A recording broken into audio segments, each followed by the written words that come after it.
I'd like to thank the committee for giving us the opportunity to come here this afternoon and present our research on Fort Conger, an interactive virtual world for exploring the science of the 19th century.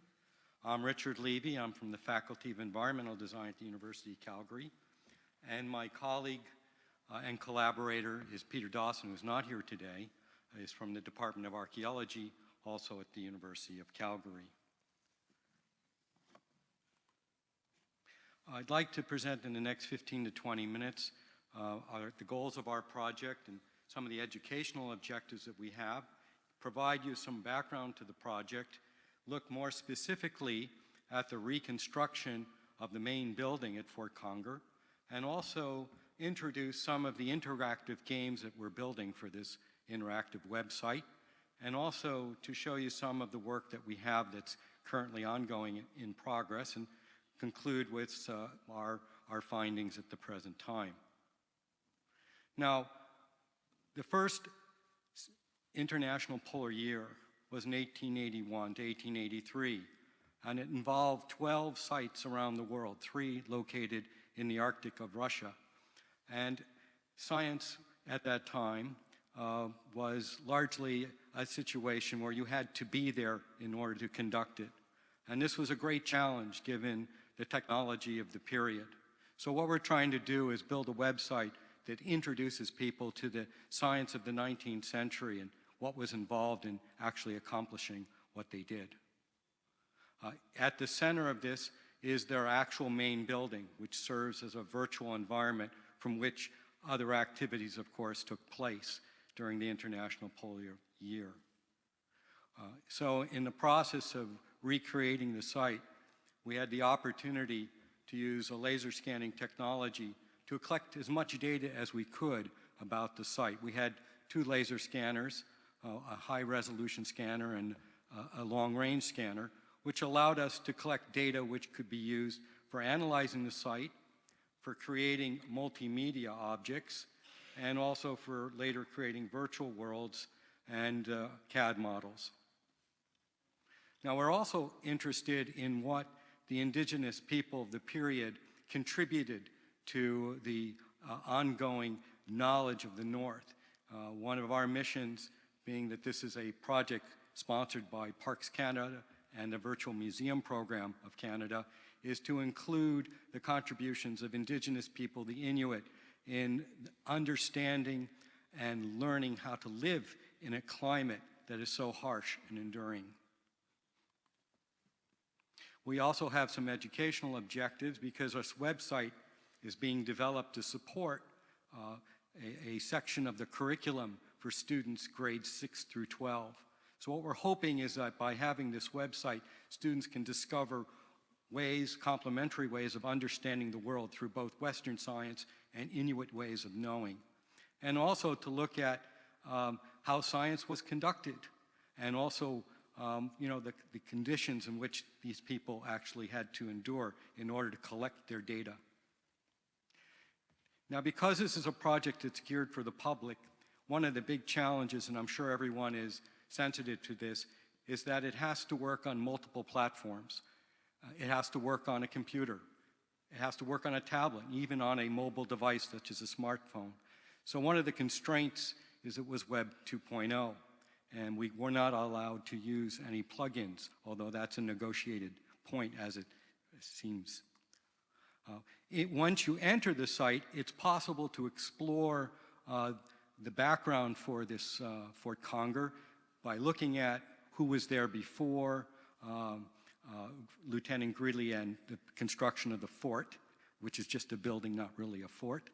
So the British Arctic expedition under Nares, and then later the expedition by Robert Peary around the turn of the century. So you can explore it in that way, but you can also explore the site using this timeline and by looking at what happened over a period of 35 years. So by going to various points in the timeline and clicking on hotspots, it takes you to objects and artifacts that you would have found at that moment in time, such as the ship, the Proteus, which brought Lieutenant Greeley to the site. And then you can click on the fort itself, which takes you to of course, a series of hotspots as well, each one bringing up more information about what took place in that particular location within the building. Now, we did have some background that included not only the laser scanning data, obviously, but also the reports that were made by Lieutenant Greeley, who was in charge of the expedition from 1881 to 1884. There were also some photographs taken during the time period, and also for Robert Peary, because what he did was he took apart Lieutenant Greeley's fort, or building, and reassembled it as a series of smaller buildings, which were more easily maintained in terms of temperature. So we have that data as well, including, of course, laser scanning data that you'll see in a moment. This is the site, and you can see it's located in the far north. This was the farthest north of all 12 sites, so 81 degrees, and you can see there in our photograph the location of the fort, and here is what it remains. So we were able to scan that as well as the remaining buildings of Peary. Here you can see our expedition to the site with our laser scanner. It was a challenging and costly process to bring our equipment up to the north, and we were there for about a week. Actually, I wasn't there, but parts of the team were up there. We were able to collect with our Z+F scanner about, as you can see, actually a number of scans, about 140 scans, and also we also used our Minolta scanner as well to collect more detailed data. Here's the site and 1.6 billion points, and that data is being archived on the SciArc website. So for anyone who is interested in downloading the original data set and use it to build other models, they're more than welcome to do so. In fact, what we wanted to do was also explain to students the process of documenting archaeological sites and historical sites, so we even have a little game. And that's the thing. There are a series of games that you play by going to various locations on the site and learn how to use a laser scanner. It's an interactive game. You have to position the scanner and make sure that you cover the entire area. We also explain how we use the data to create the variety of multimedia objects that you find on our website, including this model. This is an interactive model of Peary's huts. And I think one of the issues that presenters have brought up today, and that is as the technology gets better, so will the modeling that we produce. So we have this model here, which is 13 million polyfaces, but I'm sure in a few years people will be using our original data set to create more detailed models. We also used the laser scanning data to actually create artifacts such as the stoves that were present on the site. And so that when we recreated how the site looked when Peary was there, for example, we can do so by including the stove that's based on the laser scanning data. We also had the Minolta scanner for scanning smaller objects at much higher resolution, and those objects were also available from this website. Here is the site where Greeley's fort was located, and you can see that's a mesh file from the points, and we used that to determine the most likely location of the building, and it also helped us to identify some of the spaces that were there inside the building as well, such as the location of the kitchen and other rooms. We also have photographs that were taken during the actually 1-week process that they took to build the structure, and we also know something about the technology of building with pre-cut lumber. So here's our computer model, and in fact, ultimately you'll be able to explore this in a virtual world and see it develop before you. And I'll just take you through the photos. And so we use these photos to help us in the reconstruction process. And we also used the laser scanning data of the site. We did have a few objects, such as windows and doors, which we identified both in photos as well as in the laser scans to create the actual doors and wood frame windows in the fort itself. And there's the final model that we use in our website. And we could also relate that back to the drawings that were made after the fact of the actual fort itself. We also have a few photographs, and this is Lieutenant Greeley's corner of the room, which were very helpful in modeling his space, as well as Lockwood's corner as well. One of the big problems I found was modeling spaces that are sloppy, messy, when people don't keep their stuff in order. So our space is a little neater than they probably would have kept it. But nonetheless, it provides us with an opportunity to explore the space where science took place. So here's the location for the pendulum, and here you can see the location of that pendulum, which was used to determine the gravitational constant at that location. And we have an opportunity to present to students how the pendulum actually works, so you read the background information, and then when you understand the basic principles, you play the game. And the game actually requires that you look through a virtual telescope, if you view it that way, at the pendulum and count the number of times the pendulum sways back and forth, and then that allows you to calculate the gravitational pull after a few other operations. And hopefully that allows students to understand the process of which they went through. There's a number of scientific instruments throughout the space, each one linked to a game.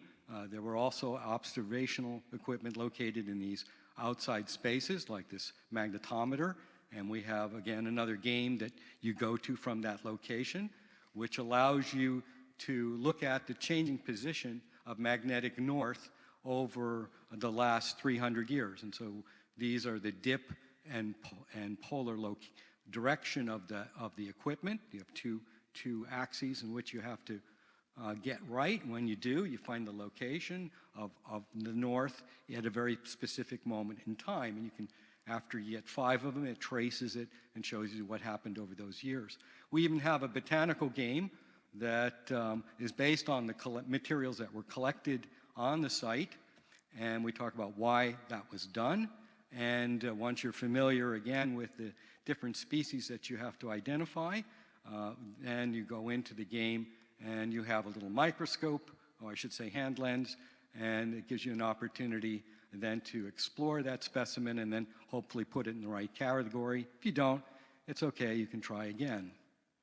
And we didn't have detailed information other than this one drawing about the interior of the quarters for the enlisted men, but again, based on other photographs and other forts built at the same time, because the U.S. Army issues the same stuff to everyone, no matter where you go, we were able to reconstruct the interior sleeping quarters as well. And because we had a list of the objects in the space, we could reconstruct some of the items you would have found, such as the rifles, the boots, even the bed frames, which we had laser scans of. Because food is so important in the North for survival, the kitchen is an important place in this building. And from there, we talk about what was needed in order to survive if you were going to go on expeditions. Lieutenant Greeley assigned a number of expeditions, little short ones, to his crew, to his men, to go up and collect specimens far from the fort. And so you have to put together, in a sense, what you're going to take on your sled. And if you don't get it right in terms of the combination of food items, you don't get very far, but try again. And ultimately, what we're doing now is building a game environment. We have a test environment using Unity 3D, where you'll also be able to explore in a more virtual way, and as you discover objects, that'll take you to the games that you saw in this presentation. We're still struggling with whether to use Unity, and I think everyone in this room has the same issues, or whether to use the Unreal Engine, which now is available without licensing cost, so something else to consider. But ultimately, you go to places and you can play more games. We also have a database in our website that allows you to search through, depending on the topic, for more information about Fort Conger and its place in the history of the Arctic. And of course, we'll be adding to that database over the coming year. We're now in the process of doing evaluation with school children as well as college students. We've built a number of games and hope to build a few more. And we hope to have this rolled out in its first version in September. And I'll send a note out to everyone who's interested. So I just want to thank our supporters, including Parks Canada and the Virtual Museum Program of Canada, as well as Sarpoint Engineering, for all of their assistance during the last year or two in building this site. And thank you very much.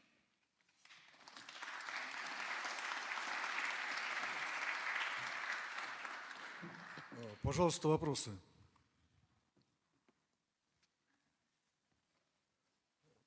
Пожалуйста. Микрофон можно? Да. I'm sorry? The site will be online I'm sorry. The site will be online in September. It's now in beta test.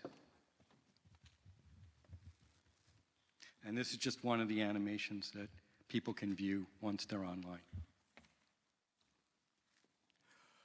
Еще вопросы есть? Thank you. Thank you. Thank you very much for your time.